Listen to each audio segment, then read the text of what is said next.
Praise be to God, there is no other God except God. Let me show you a monkey washing clothes.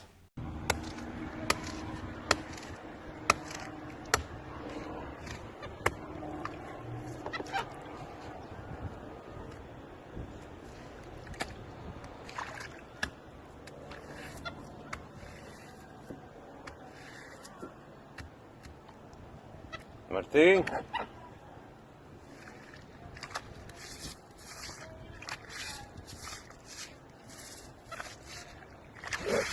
Now the question is, does the monkey understand what he's doing? How can we know whether the monkey understands that he's washing clothes? Or maybe he's just imitating the movements of other people, or when he saw them doing the same thing. Actually, there is a very easy way to know that. You just give him clean clothes and see if he will wash them. If he will also wash the clean clothes, obviously he does not understand why he's doing what he's doing. He's just imitating. So he's actually not following the instructions of the humans. He's just imitating. And the difference between true following and imitating is that you understand why you do what you do. And the only way to prove from the outside the difference between following and imitating is to change the circumstances in such a way that the old reasons do not apply anymore. And if the monkey still does it, he's just imitating. But if he stops because now the old reasons do not apply, then he's truly following. In a similar way, God distinguishes the imitators from the followers by changing the circumstances. And those who were just imitating will keep on doing the same thing, while those who were truly following will adjust their behavior to the new circumstances. Of course, only the parts where the reason for that behavior does not exist anymore. And imitating in religion is widespread across all the religions. For example, the Jews who emigrated to Eastern Europe and Russia, they adopted the Russian warm hat suitable for winter. Now their descendant imitators, the Ashkenazi Jews, will use that hat even in warm weather. And there's no reason for it. Why? They are just imitating. Or for example, have you seen how the Christians carry the cross? It really has nothing to do with Jesus. It's how Romans crucified the people during that time, all those who disobeyed the empire. So unless you are about to be executed by Romans, you have no reason to carry the cross. So the Christians are not following Jesus when they are doing that. They are just imitating him. Or for example, you might have noticed how some arrogant Muslim men carry a dark ring in their hand. They are imitating Muhammad. But Muhammad had a reason for it. He needed a stamp when he became a city leader in Medina so that people can verify which letters were sent by Muhammad. And to keep the stamp constantly with him, he considered it reasonable to keep it as a ring. Kind of like a key fob for your keys, which helps you not to lose your keys. But almost all the leaders of any city during that time had a ring stamp. But nowadays, I don't know what those Mohammedan imitators are doing with that kind of ring. They have no reason for that. They are just imitating. Muhammad had a practical reason for it, while they have no reason for it. And this is not just imitation, but also arrogance, because they are acting like kings when they are not even servants.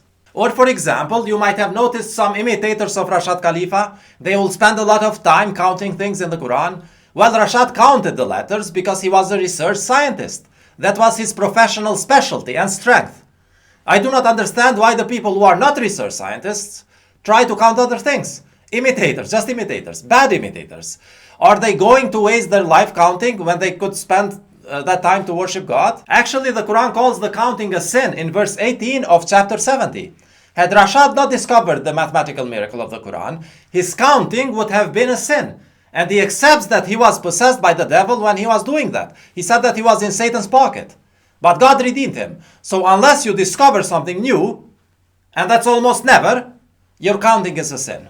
The counting is only justifiable by the discovery. Just like counting of money is justified at the moment of trade, but counting your money when you are not trading or doing business is a sin. A very minor, forgivable sin, but still a sin. Here is an example of dumb, unnecessary counting. I saw a post on Facebook on the 18th of April saying that tomorrow will be 419, the 19th of April. And because the Basmala has 4 words and 19 letters, he is hoping for something big tomorrow. Really? And you know what? 8 people liked this post. I hereby officially declare these people dumb. Officially dumb. And I mean dumb intellectually and religiously. Both. Dumb intellectually because any person who is willing to use his mind can easily conclude that there is no logical connection whatsoever in that message. and dumb religiously, because by claiming that there is some kind of deeper meaning in human-made months, April is a human-made month, it's a fake month, Ramadan is a true month, but April is a fake month. If you think that you can find some kind of sign within that, you're actually trying to compete with the mathematical miracle of the Quran. And this is religiously a contradiction, because here in the cover of this book, Rashad wrote about the mathematical miracle that it is impossible to imitate. But this guy is trying to imitate it. So he's a liar. He's against Rashad's message. I mean, if a miracle could be repeated and imitated, it wouldn't be a miracle. Just think about it. If a miracle can be repeated, was it really a miracle? Miracles are only proofs because no one else can repeat them. So all these people who are trying to imitate the mathematical miracle of the Quran, all of them are against it. Because if you managed to repeat it, then it was not a miracle. And if you did not truly repeat it, then you are just an imitator who does not know what he's doing. And these people are causing harm, because how am I going to invite people to verify that the mathematical miracle of the Quran proves that the Quran is from God, when the next thing he can tell me is, I saw something similar on Facebook, so what's the big deal? So this is why it is wise to stay away from these imitators.